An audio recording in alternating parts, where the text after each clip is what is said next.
More on this, Michelle Malkin. Michelle, are you surprised the AP, the New York Times, and now other organizations are not going to this off-the-record, let's hug it out meeting? Yeah, well, I really think this is a shining, defining moment for the most transparent administration in U.S. history ever.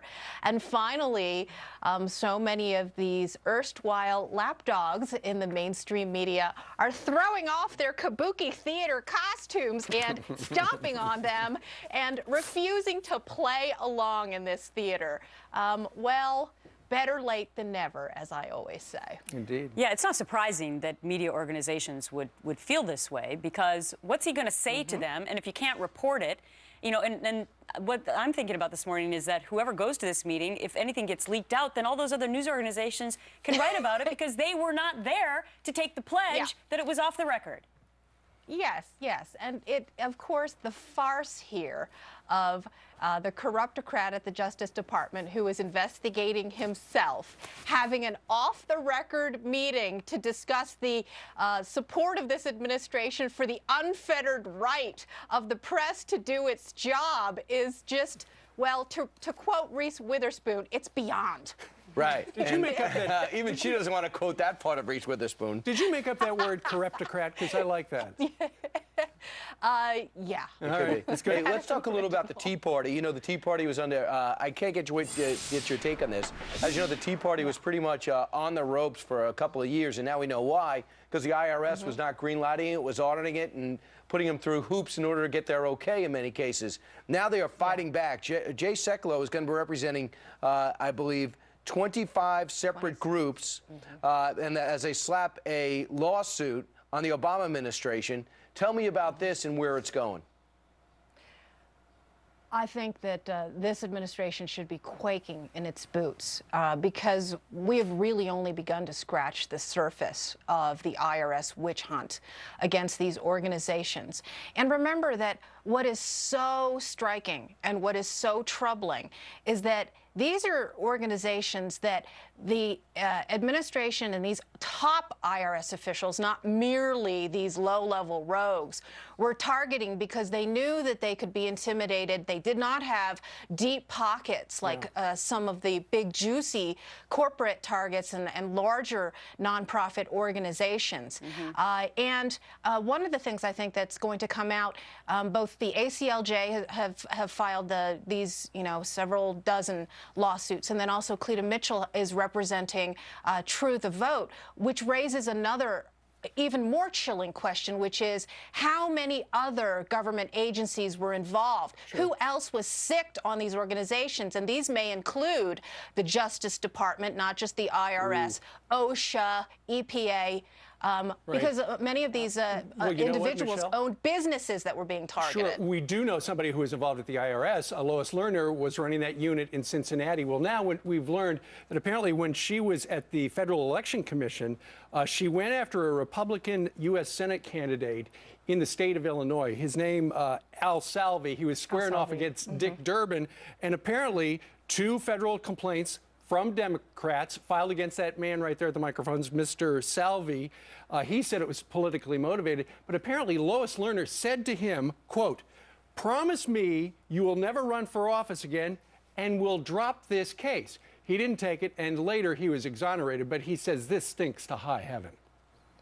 Of course. And I just want to point out and give credit to the organization, the media outlet that reported this. And it wasn't the New York Times or the Washington Post. It was the Illinois Review. My friends there at a blog, conservative political blog there, have dug up this history. And this is exactly what needs to be done because, what you're hearing, the spin you hear from the White House is, well, so these were Bush administration officials. And in fact, many of them who were involved in these kinds of witch hunts are Clinton leftovers and people who have been ensconced and encrusted in the bureaucracy for decades and who have this long history of targeting conservative organizations and individuals and candidates and trying to snuff them out of political life by abusing their government authority. Well, just when you thought that it would be, that they wouldn't do something else that might chill the American public, I find this next story to be kind of outrageous.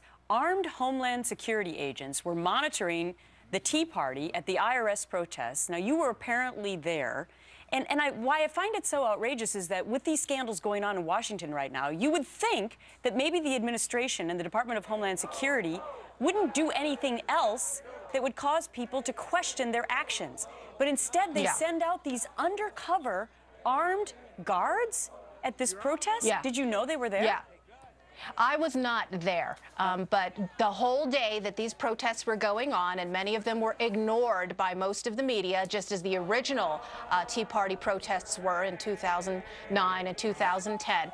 These pictures and video were being tweeted out in real life time, and I was retweeting them, and the reports were coming from all over the country. You see the label right there, Homeland Security, Federal Protective Service Police, and it raises dire, stark questions about the massive double standards. Because look at these. Are these your menaces and terrorists right here? Now compare that to what was going on during the heyday of the Occupy movement, when these people were tossing Molotov cocktails at businesses and committing what I consider to be bona fide domestic terrorism. And they were endorsed by the president and Nancy Pelosi. Of course.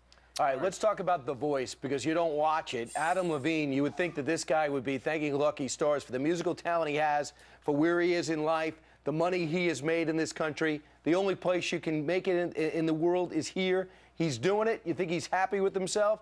Well, listen to what he is caught off camera saying.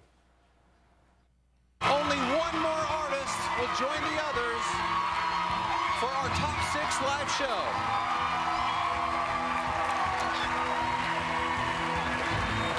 I hate this country.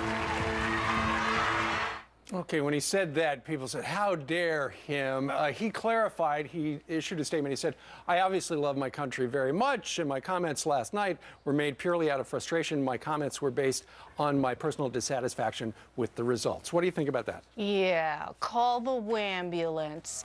You know, we at Twitchy, one of the things that we do is cover the Twitter feeds of many of these celebrities, because it shows you their true colors. At best, this celebrity is a poor, sore loser. At worst, he was evincing his true feelings about this country.